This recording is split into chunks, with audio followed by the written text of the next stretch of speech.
Hey, kia ora koutou whānau. Welcome back to another edition of Big Hairy News. How the heck are you? Hope you're doing well. You doing well? You all right? Things going well? Hope you're doing well. Already in the chat going up for aren't you going for it? G'day, Peter. Hey, Vicky. G'day, Emma. All you people. Very good. Very good to see you all in the chat.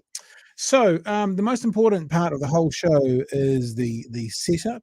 It is the shop wares.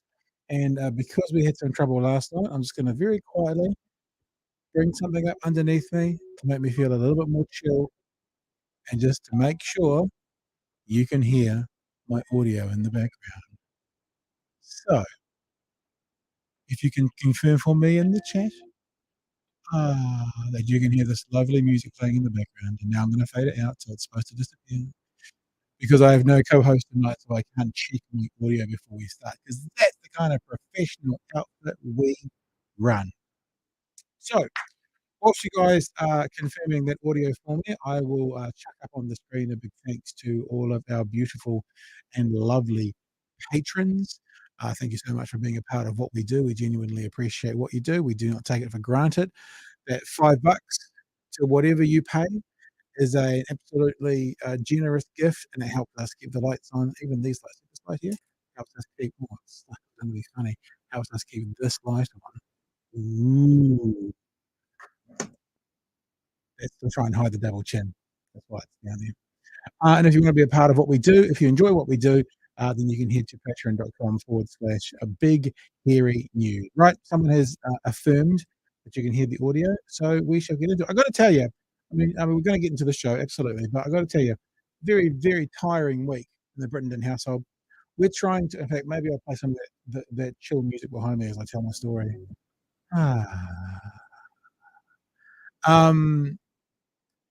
We're still taking COVID seriously enough in that if someone's sick, someone's sick. So COVID's in the house at the moment. The 16-year-old has it, but no one else has caught it yet because we're still taking precautions. But the organising of the household just to help other people sort of not get it is exhausting. So because it's a bedroom off a hallway that we're all in, you know, we want to give her access to various parts of the house. So she gets into the bathroom, she has showers, and while she does that, we open up the front door and we leave the hallway clear for 10 or 15 minutes to let it air out. You know, it's that whole make the inside outside.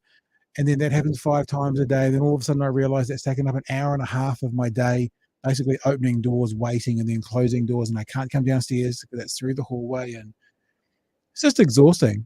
Just tell me again you can hear this. Just confirming. I know Peter has said you can hear it, but I want to make sure that everyone can hear it. And so anyway, it's been really, really exhausting. And on top of that, I've got, how many am I doing this week? Monday, Tuesday, Wednesday, Thursday. I did another podcast that I'm producing for someone. I did Raf Manji today, and I'm doing 2 comedy podcasts before Saturday. So one tomorrow, one Saturday night. So I'm going to do 8 podcasts, 8 broadcasts this week.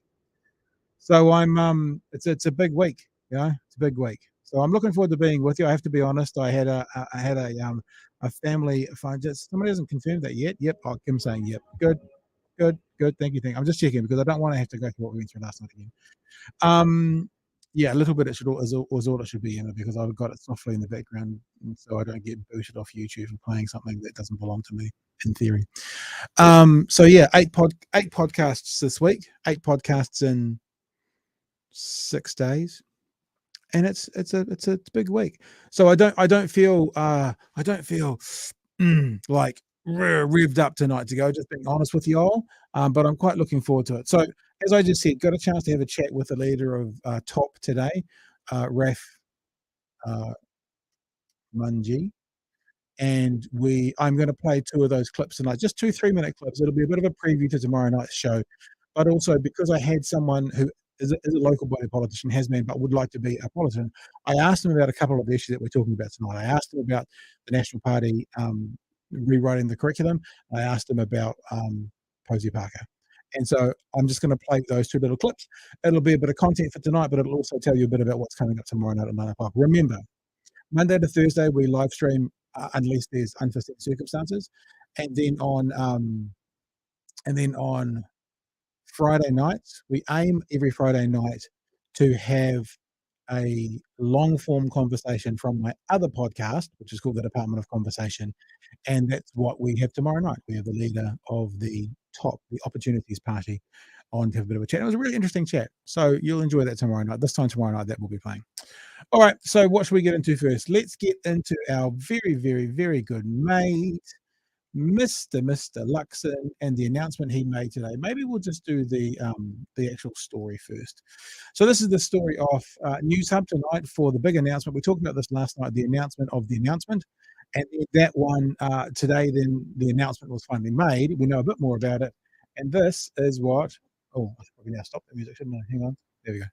And this is what News Hub had to say about it this evening. Katoa. Very good. The education election.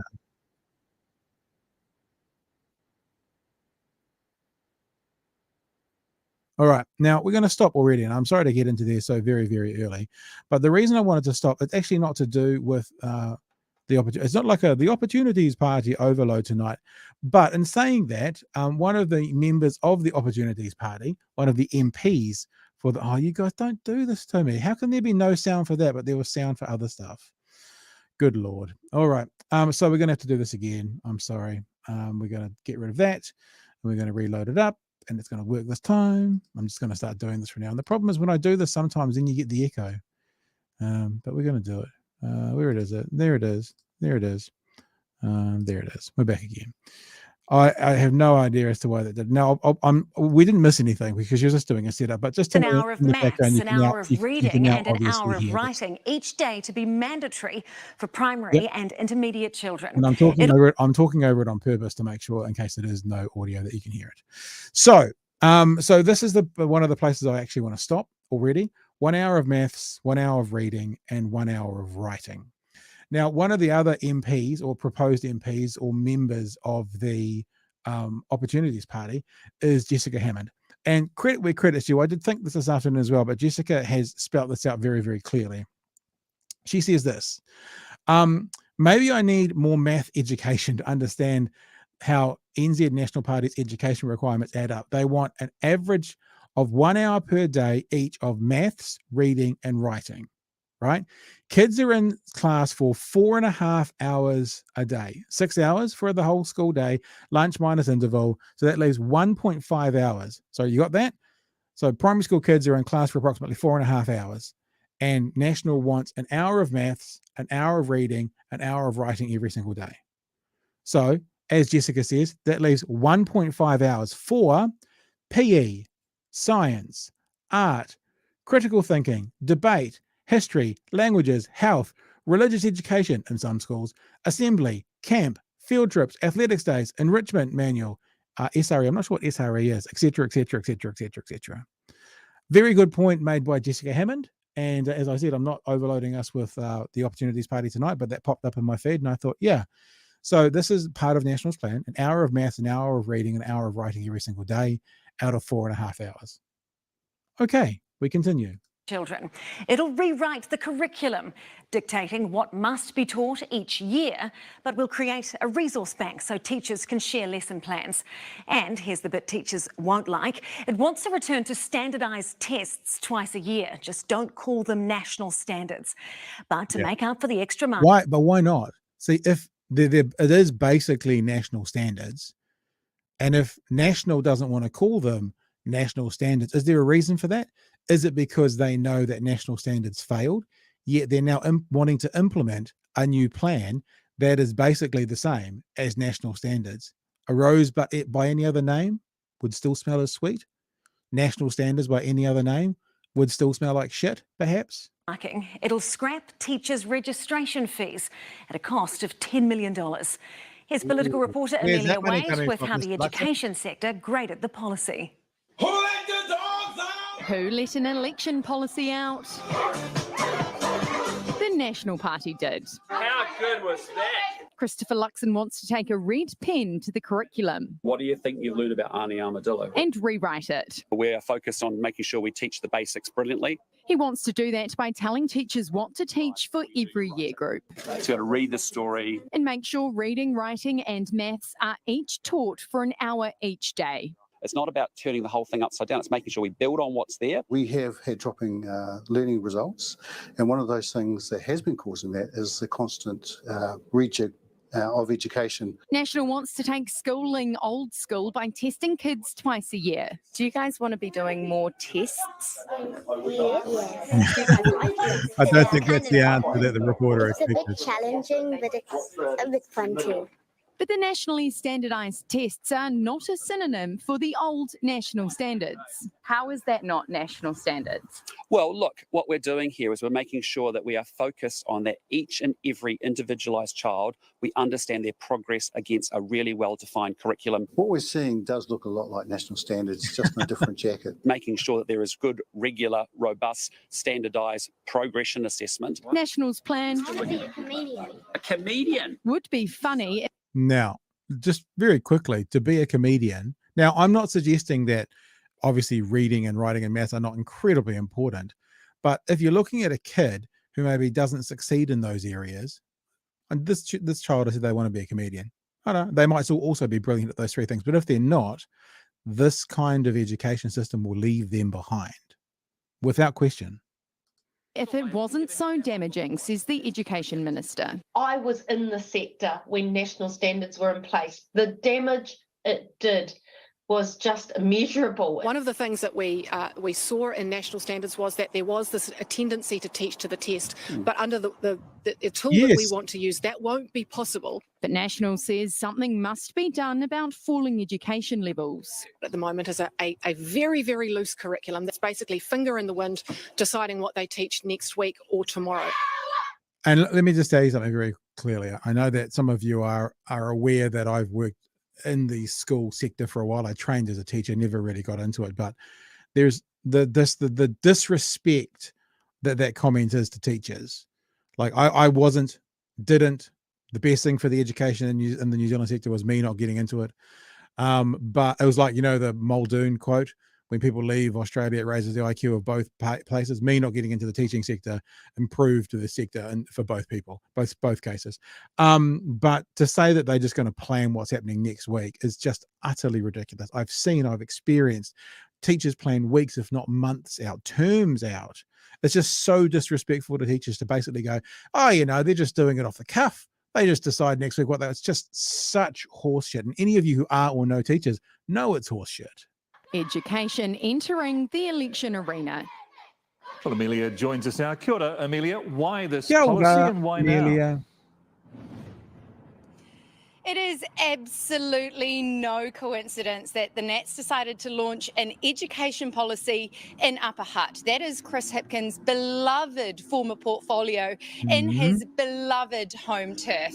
At the moment, Chris Hipkins is far more personally popular than Chris Luxon, so national strategy is going to be to undermine Hipkins' record as 5 years as Education Minister and blame him for falling national standards and achievement, though in fairness, they have been falling for decades. This policy sounds snappy and it's easily digestible, but there are still a lot of holes like the cost. It may cost $10 million to set up a resource bank for teachers, but rolling out, the $10 million to scrap teachers' registration fees, but rolling out the entire resource bank for teachers won't come cheap. But make no mistake, this policy announcement today were shots fired directly across Chris Hipkins' bow.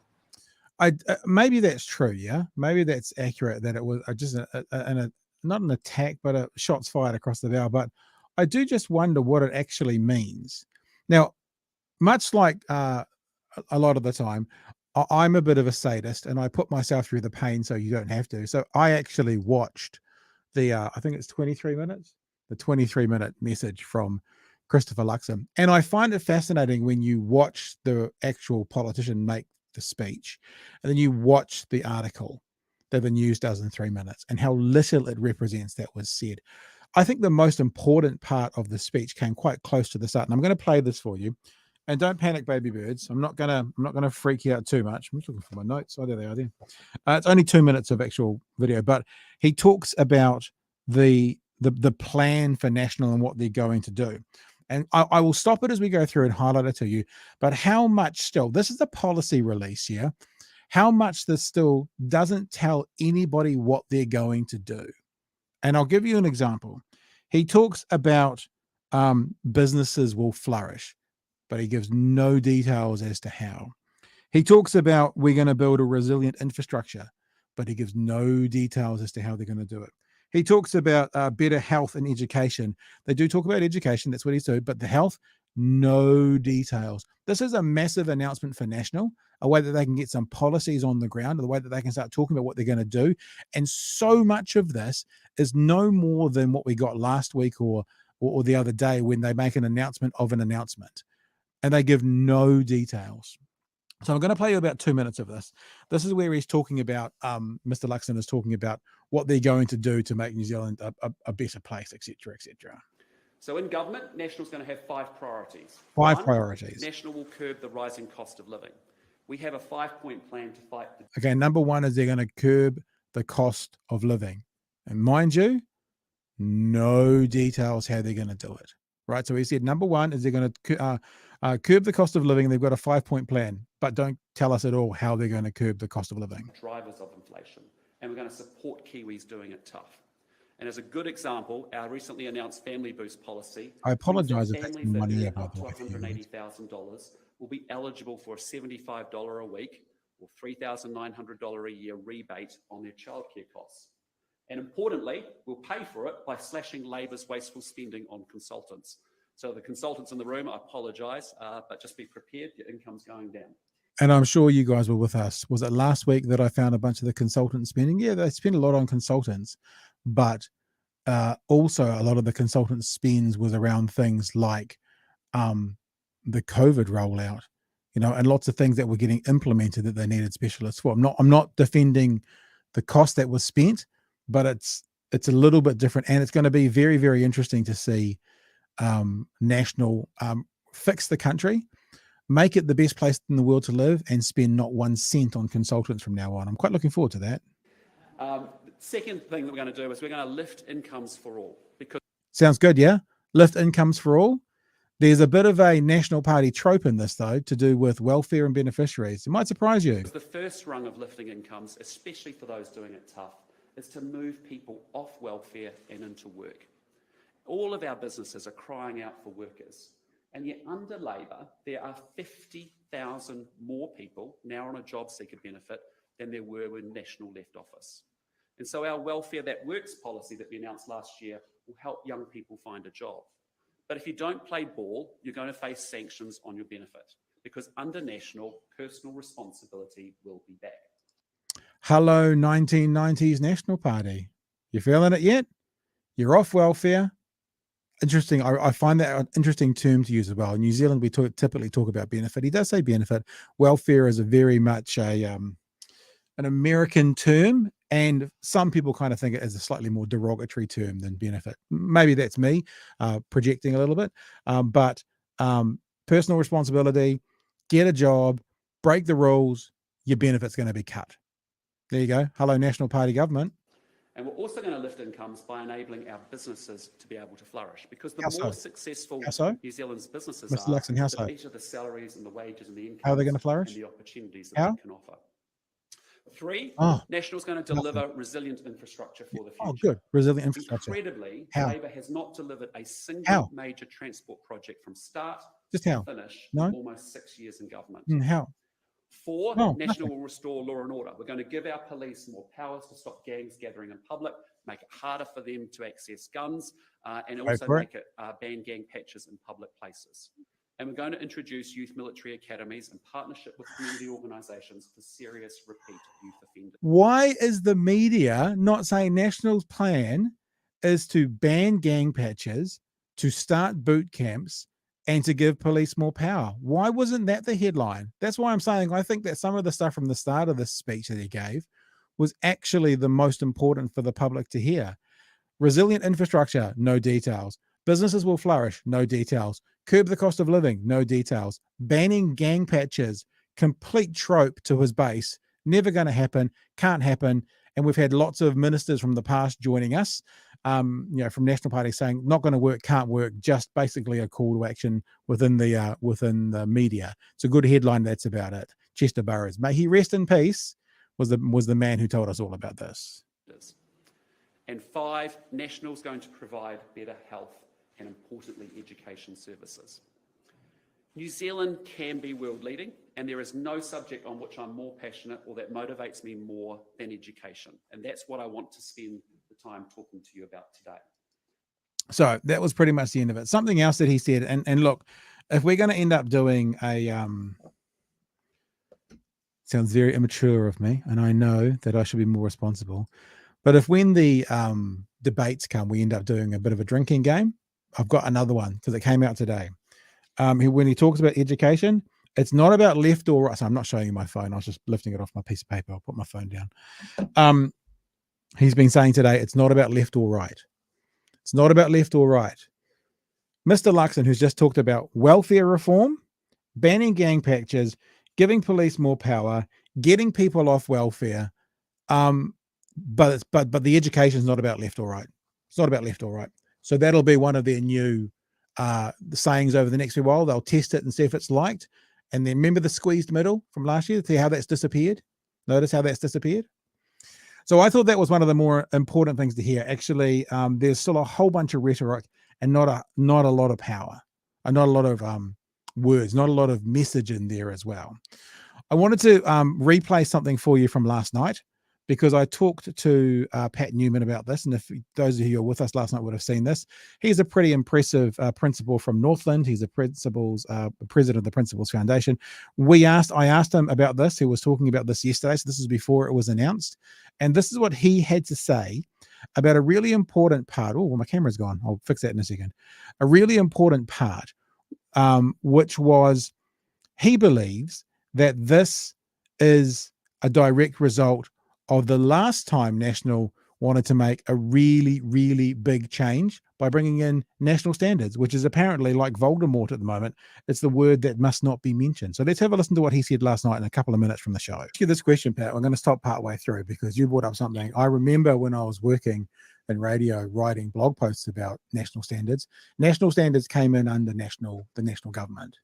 Yes, am I correct? They definitely came in under the national government, and he talks about the last 20 years. Well, they were in power running the education system for 11 years of it, and we were telling them all the way through what you were trying to do is destroying education, children's learning, and also, above all, the fun of it, because all it concentrating on, and he's talking about it, was reading, writing, and maths. Now, reading, writing, and maths are crucial. Yeah. But they don't make the whole child. And he's going back to that rubbish, and he's not listened. It's probably because he's so totally inexperienced as a leader and as a politician. He's being fed this stuff a bit like a puppet by the people sitting behind his back, particularly David Seymour and his ilk. Right, yeah. And I think last time we talked, you were saying that you think David Seymour actually wants to be the Minister for Education, and that sort of is terrifying some of the Well, I've got to be honest. I think he wants to be the Prime Minister, but if he'll give up that for being a Minister of Ed. I would rather he was actually down to the coal mine somewhere like that, earning his living that way. There you go. A little clip from last night. A direct result of the last time National wanted to, quote unquote, rewrite the syllabus and figure out a way that they're going to check the standards of children and the levels that they're at. Vicky says, not a good plan. Christopher Luxon. Pat, surely you've missed the fact that the National Party thinks the kids are in school 8 hours Monday to Friday, or maybe that's the next announcement. Yes, because it failed big time. That's talking about national standards. Maybe Christopher Luxon needs an hour a day of how to be a decent politician. Jonty says there's a reason school periods aren't 1 hour long, because they don't focus that long. That's an interesting point, Jonty, as well. The plan sounds so amateurish. These guys are clowns. And Sai says, looks like national standards, acts like national standards, has the same outcomes as national standards, but not national standards. I call BS. Yes, I know. I know my Shakespearean was maybe a little bit too highbrow for us, a rose by any other name, but that's what it is. The thing is, if this is a good idea, right? If National thinks that this is the way to go, then stand by it. You know what I'm saying? It's like, if this is the way forward, then stand by it. Then say national standards is what we're doing. Because if you call it something else, like, I mean, it's a silly example, but I watch some of those terrible television shows from America where they sell real estate, right? They sell it. And I noticed that in America, obviously the word master has a very different connotation. So they no longer talk about the master bedroom. They talk about the primary suite. And that's the word that real estate agents use in America now. Now it's the same room. It's just called something else. If this is the same thing, but it's called something else, just call it what it was, National, and stand by it. I had a really interesting conversation today for the podcast tomorrow, and I asked Raf, about the leader of the top party, about what he thought about the announcement. We recorded this at about 1 o'clock this afternoon, so actually it was only basically an hour after the actual announcements had been made. But I bounced it off Raf, and I've got a clip here to show you. You might want to see what he had to say, and this is a bit of a preview as to what you're going to get tomorrow night at 9 o'clock. You talked about kind of politicians just talking. My paraphrase what you said, just talking and not saying very much. I want to ask you specifically, as we're recording this, there's just been an announcement made by the National Party and Christopher Luxon. I don't know, because this announcement was only made in the last hour as we're recording this, so I don't know how much of this you're actually across, Rafe, but the idea that National was going to rewrite the curriculum, and then they took a step backwards and they said rewrite sort of reading, math, science, and writing curriculum. I'm going to read this out to you in case you haven't heard it all yet, but also so I can then ask you a question about, are they just, is this just more talk, or is there something here, and is this something that Top would agree with? National leader Christopher Luxon has unveiled the details of their 4-part plan to improve literacy and numeracy in the primary school curriculum. He said the party would set a target of 80% of students at or above the expected curriculum level for their age by 2030, with New Zealand in the top 10 in the world in PISA rankings for maths, reading, and science by 2033. Luxon told media this afternoon his party would chart a, quote, positive course for New Zealand that's not about left or right, but about going forward instead of backwards. And it's about delivering results and outcomes, end quote. He said it would do this with its Teaching the Basics Brilliantly plan. The policy involves children spending an hour on average per day on reading, writing, and maths, similar to the Back on Track policy announced in 2021. It would shift the curriculum from 2 to 3 year bands of requirements to year specific. The plan would also involve standardized, robust, twice a year testing of reading, writing, and maths ability from year 3 to year 8, with detailed reports for parents. Now, I had a Principals Association principal on last night on my daily show, and we had a good chat about the idea of this. But before I kind of give you anything that we've been thinking about, what are your initial thoughts as to what National is proposing in this? And do you think this is politicians talking, or is there some meat on these bones? Yeah, I mean, look, it's hard to say. I mean, we actually have a very good education spokesperson, and I would absolutely refer to her around this, and she's done a lot of work on this issue. Education is not my kind of core expertise area. I think, but I mean, I've had 2 kids through school. I kind of know both who had learning issues. Look, I think we want to have great educational outcomes for our children, and I kind of think we seem to be struggling a little bit, and I think some of the problems are, yes, maybe around expectations. Not paying teachers enough is another issue, so they can't actually focus on the teaching. They have to do too many other things. The social determinants of education. We talk a lot about the social determinants of health. The social determinants of education are also critical in terms of kids getting to school, well fed, kids being in a safe environment at home so that they can learn. And I mean, I've experienced this firsthand in some of the places I've worked, that sometimes you get massive improvements in outcomes for kids when you sort out the home life. Then they can actually read and pay attention. kids with learning difficulties. So it's a pretty complex business. But I think from what I understand, the focus of national is to get more I guess, focus back on standards. I think Labour had removed those standards. So yeah, I'd have to have a look at it in more detail and talk to the team about it. But I think there's a lot of concern about educational outcomes. But I think a lot of them are also relevant to the broader issues around poverty, poor housing, and community, lack of community support. So the kids that get to school with the right clothes, the right food inside them, they start ahead immediately. Forget about kids who are going to private schools or things like that. So there are bigger issues to solve here, and obviously education at the other end is changing. I mean, the stuff that is available online, the university model is under huge pressure, and whether that tertiary model is going to stand up to the technological innovations that are coming in terms of AI and ChatGPT and whatever else is available, the amount of information that is available online is incredible. And just also the opening up of educational support from around the world. I was saw the example of a guy who wanted to get some tutors for his kids around maths, actually.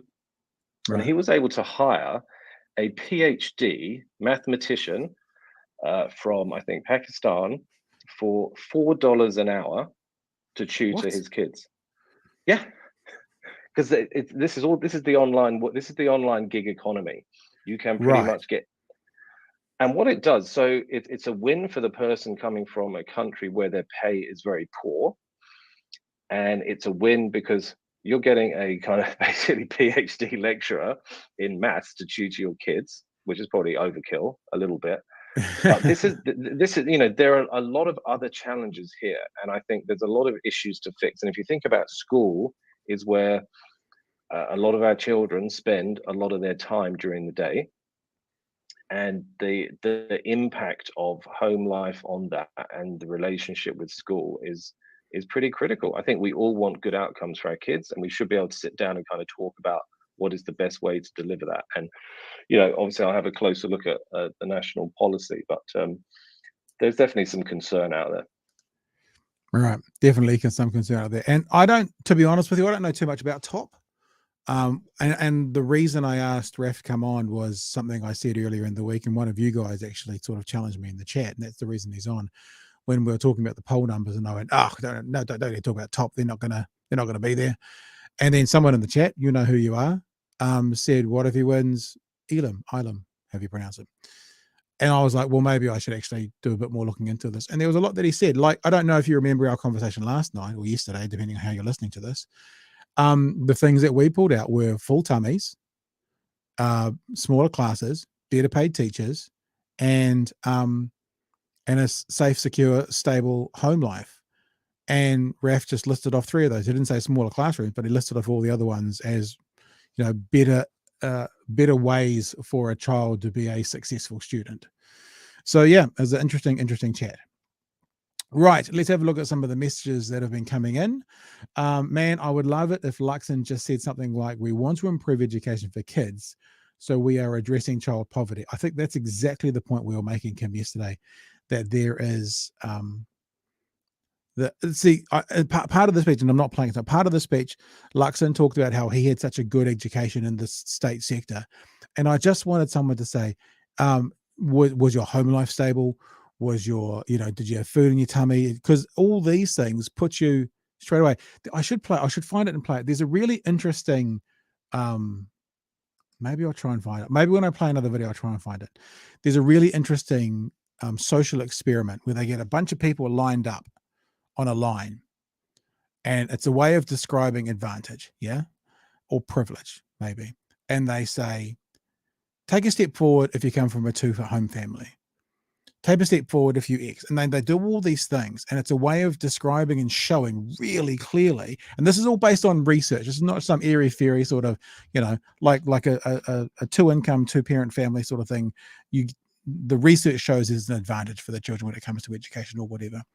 And they end up some kids having being halfway down the field, And then they've all got different starting points and they run a running race. And you know what? Some of the kids at the back, they fucking haul ass and they still get right to the front, because that does happen.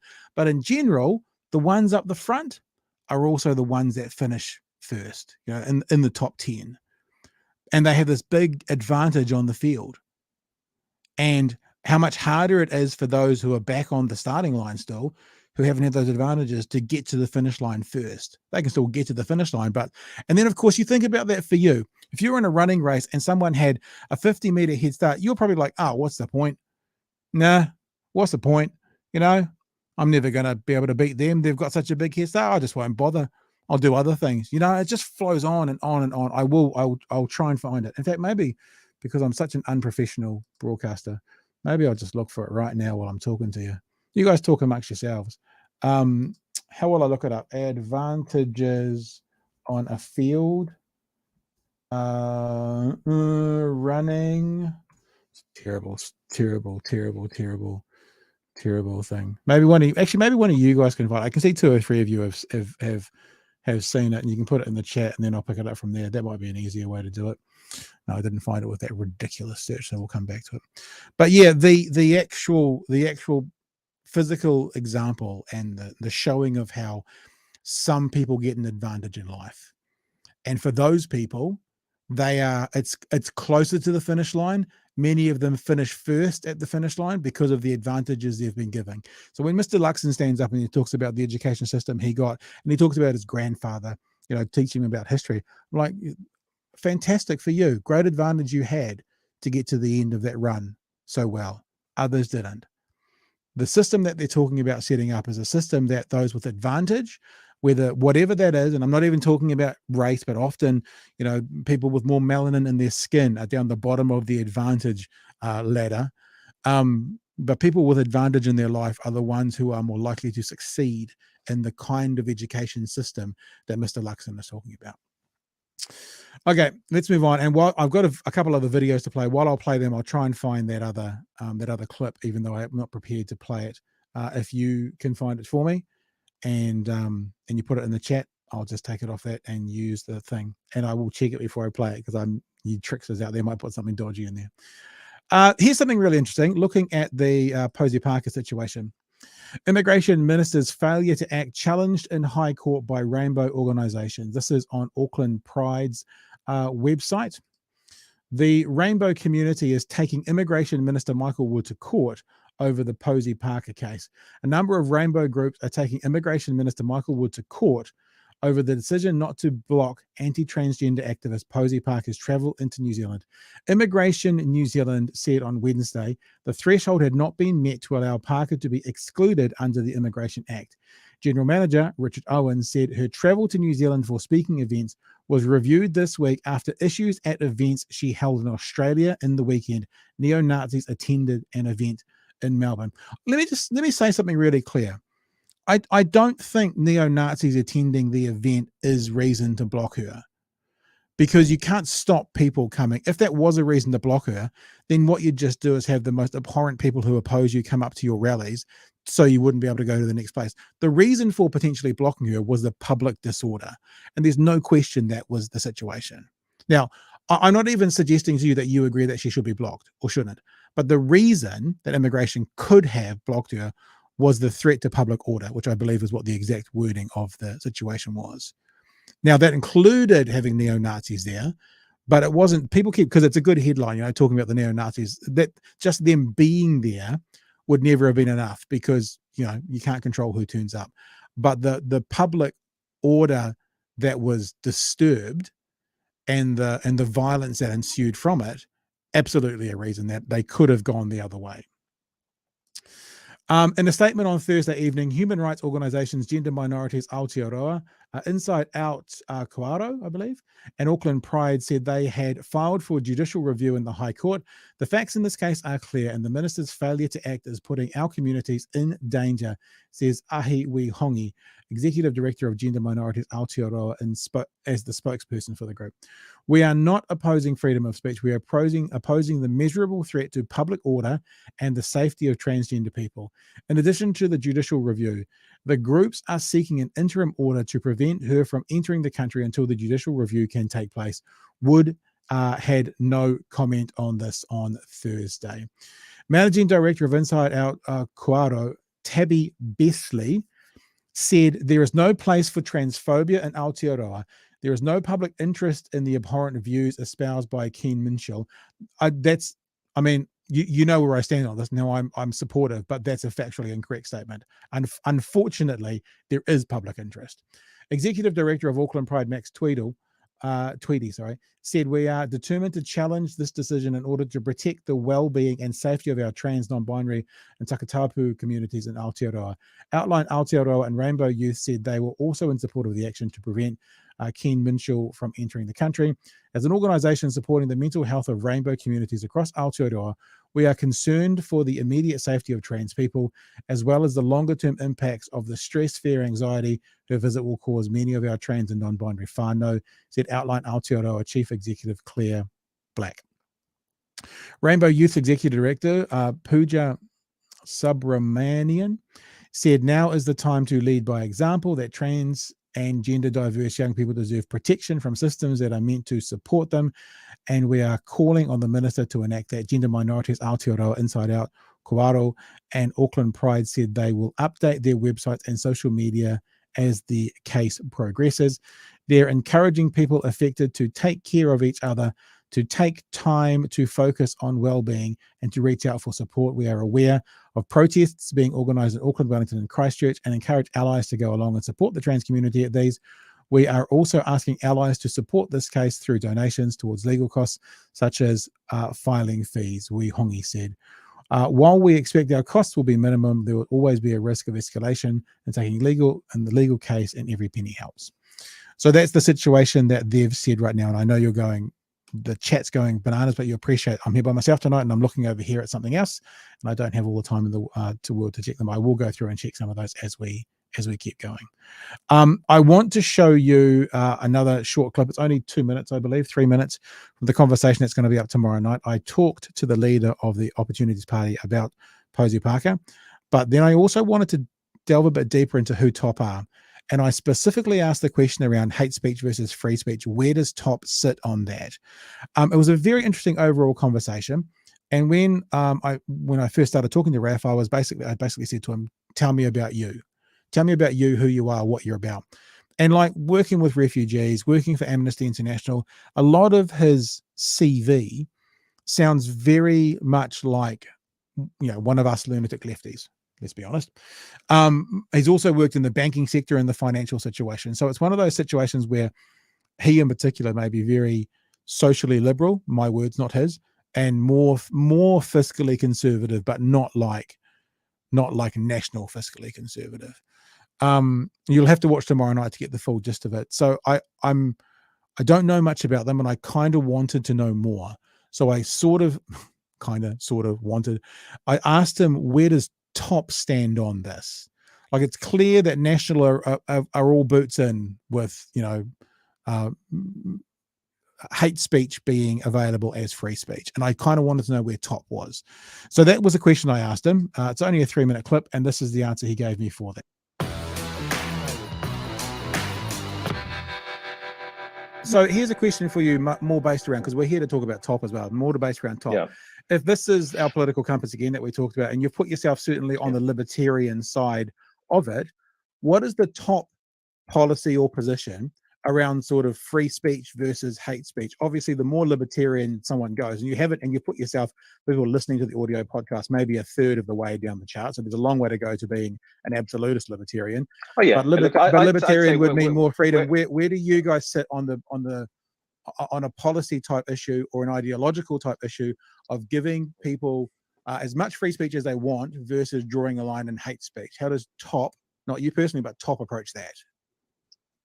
Yeah, look, I think that's a good question. And we have previous policies. I think we put up our old rainbow policy, because we haven't got Policies on these issues are set for June and July because they haven't been the front end of the focus.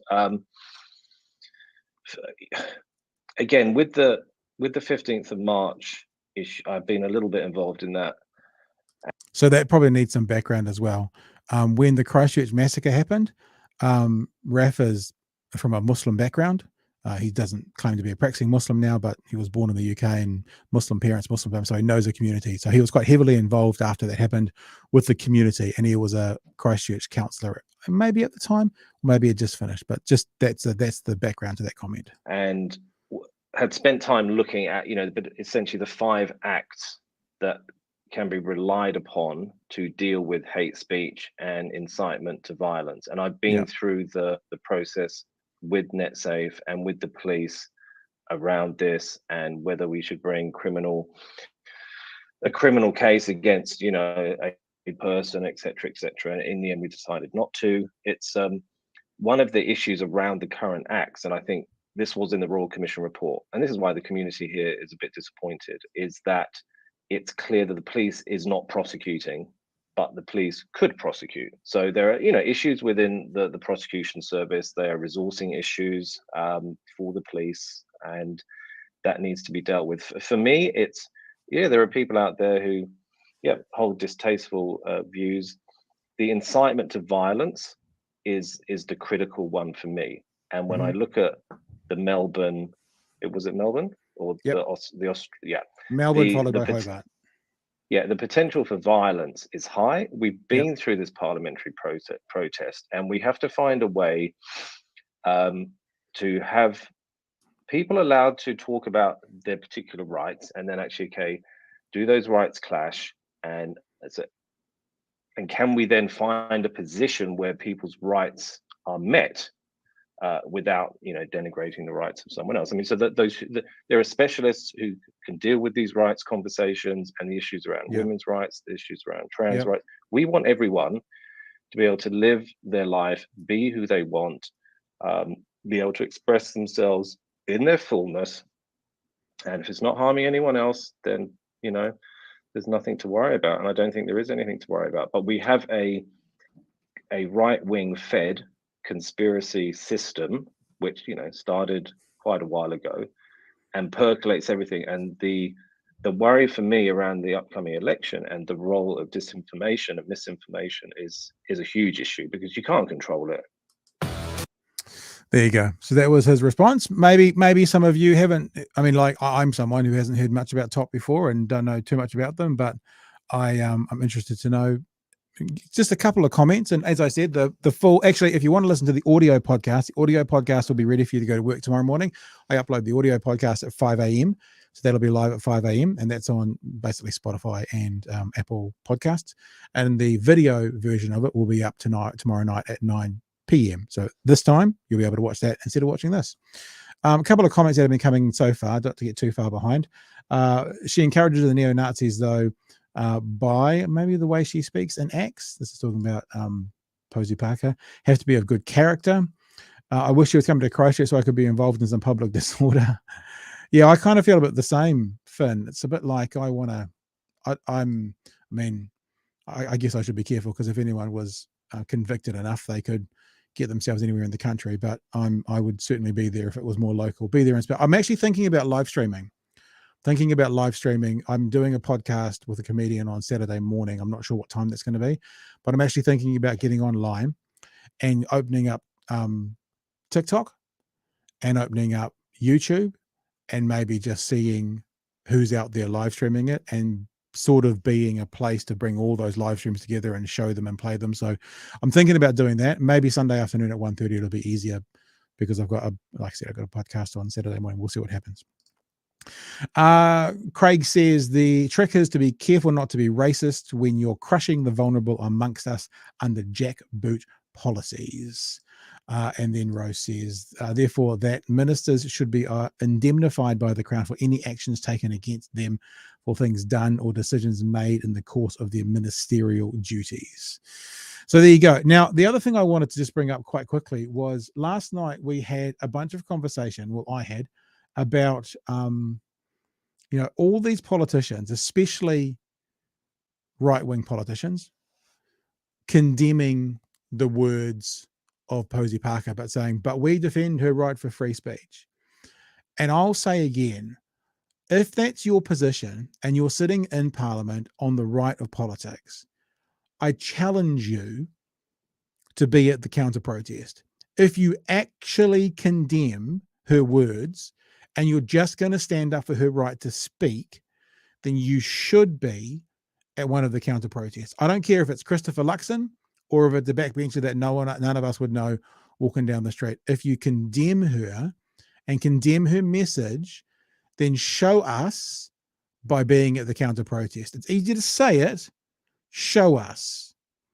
Unless, of course, this is somewhat of a vote-grabbing exercise for you, national, because you're scared about how much ACT is taking votes away from you and some of those smaller alt-right parties. And just as an example, to talk about this is a story that's come out, I think it came out today, but it was from Australia at one of the protests. Australian senator in police scuffle at Posie Parker rally. There have been more ugly scenes at a Posie Parker rally in Australia. Oh, that's yesterday, so maybe it was a few days ago. Independent Senator Lydia Thorpe was involved in a scuffle with police after attempting to get to the microphone where Kellie-Jay Keen-Minshull was due to speak in Canberra. Now, I'm not advocating for anybody to do anything like that, but here's an example of a politician putting their money where their mouth is. Certainly, at least putting out their beliefs and standing by them. Right. So this is a senator out of Australia, nothing with police, whilst at a counter-protest. So again, I'm not suggesting that anyone should get into a scuffle with police, but if you actually National Party MPs, ACT Party MPs, find her views abhorrent, then I would challenge you to show us by being at the counter-protest. Easier to say it, like, you know that I do a thing on Today FM and I do it with Lloyd Burr. Lloyd Burr's position when we were on the other day was that he thought that she should be okay to come. It's free speech. We're a liberal democracy, but he's going to the counter-protest. So credit where credit's due for Lloyd Burr. He's standing up and he's doing it. You know, he's going to go to the counter-protest. So he's someone who's standing by it. And that's what he's doing. And of course, before we go any further, oh no, we won't do that now. I'm going to play one other thing for you before the show's out. Where is my thing going? Is it there? Right. And I found it, and I'm going to play it for you, the video we were just talking about. This is called Social Inequities Explained in a $100 Race. I'm not going to play it all, but I'll give you the example to start with, and then I might put it in double speed so you can get the end of it. Line up. Everybody line up. We're about to race. Everybody line up. Just think what Mr. Luxon saying, that he had a perfectly good education and he did it well. Think about that. Think about the advantages that some people get without it, without any ability. They have no right to these advantages through their parents, through the money that was earned before them. We'll take this. Anything like that. To make a couple statements. If those statements apply to you, I want you to take 2 steps forward. If those statements don't apply to you, I want you to stay right where you're at. Take 2 steps forward if both of your parents are still married. Take 2 steps forward if you grew up with a father figure in the home. Take 2 steps forward if you had access to a private education. Take 2 steps forward if you had access to a free tutor growing up.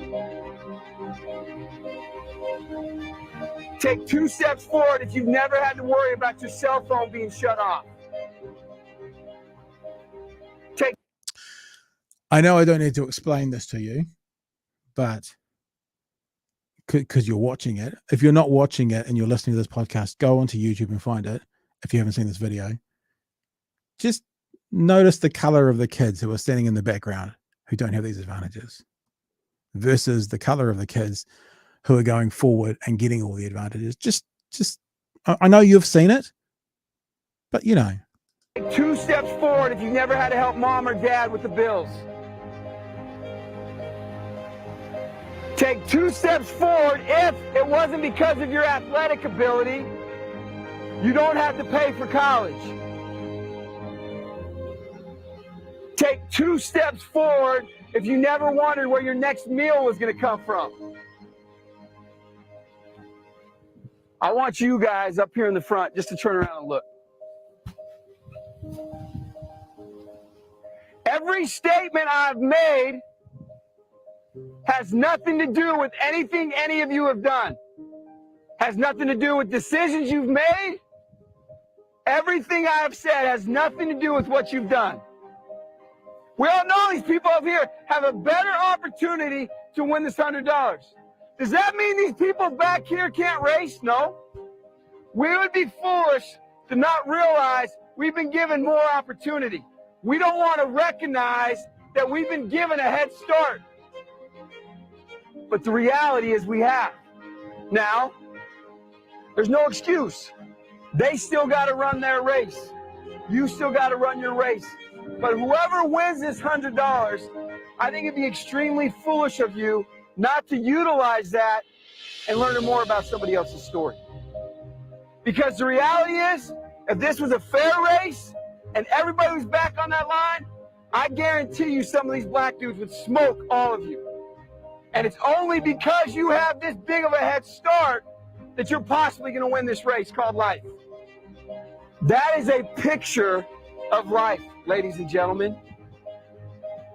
Nothing you've done has put you in the lead that you're in right now. When I say go, on your mark, get set, go!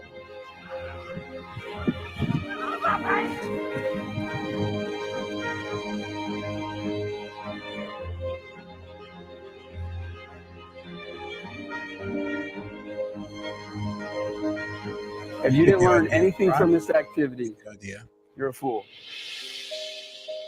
So I don't care who you are, what you do, what you believe. These fucking idiots who go, there's no such thing as privilege. There's this, everyone gets the same opportunity. There's not. Look, I don't know all the details of the National Party policy around schooling, but I fucking know that some people will succeed in it. And one of the reasons that some people will succeed is because they've had advantages in their lives that others haven't. Advantages that they don't deserve, advantages that they didn't pay for, advantages that were simply put in their lives because of decisions and opportunities and advantages from people that came before them. So I just don't buy it. I don't buy it. Sorry, Mr. Luxon, I'm not going to buy it. And I'm just done. I'm done with it. I'm not done as in we're not going to stop talking about it because we have to talk about it. But the idea of not acknowledging your advantage to help you be successful in the race of life is lunacy. Now, schooling is one of those things. Like, one of the reasons that the New Zealand schooling system is better at the moment than what they're proposing is the idea that there is a band. In the conversation with Raf, and you'll hear it tomorrow night, he talks about one of his kids having dyspraxia, I forget which one. It's the one where it's difficult to form letters, and it's almost like being what's the way? It's like being uncoordinated, but like with small motor movements. It's like, you know how if you can't catch a ball, if you can have bad coordination in sports, it's like having bad coordination in things like writing.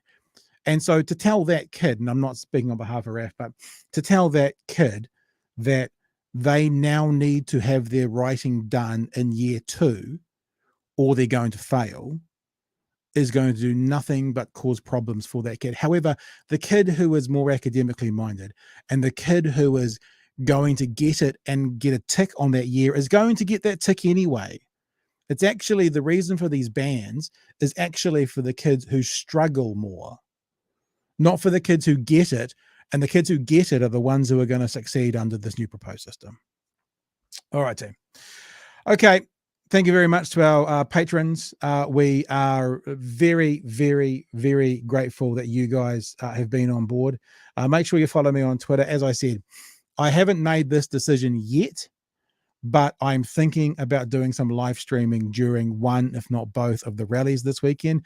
My idea for live streaming will not be to publicize and amplify the whatever her name is, Kellie-Jay Keen-Minshull voice. It'll actually be going through Twitter and going through, like in real time, going through TikTok and perhaps finding people in the protests. So showing their side of what's going on right there and then. That's what I'll be looking at doing. Now, maybe we'll do it, maybe we won't.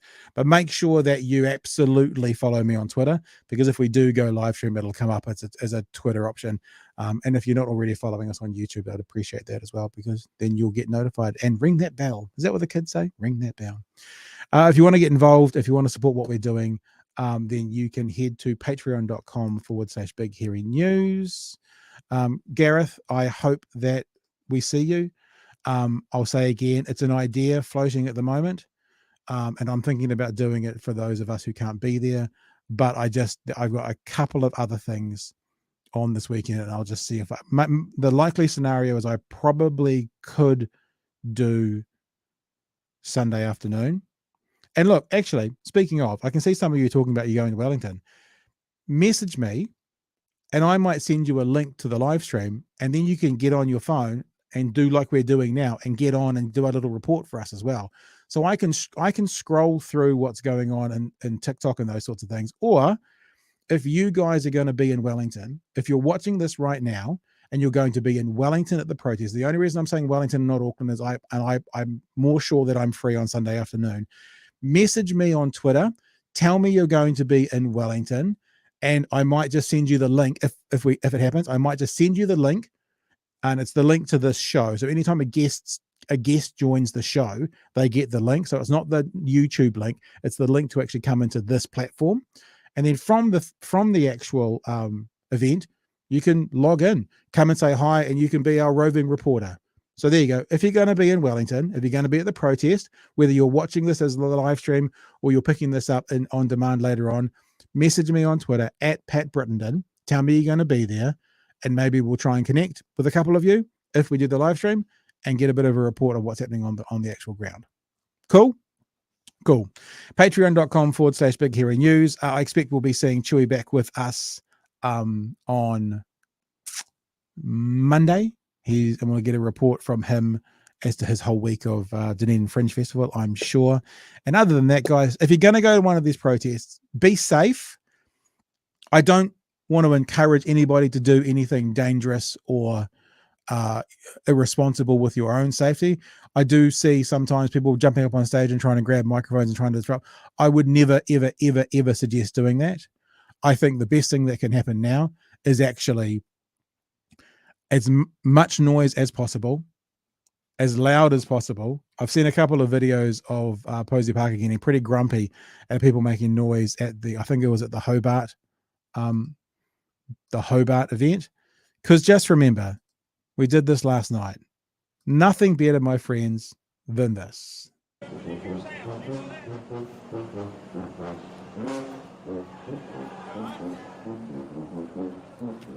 Take your brass along.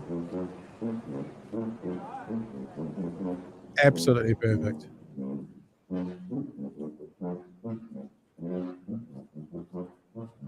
Yep, and let's just put up what Caitlin said as well. Thanks for joining us tonight, Caitlin.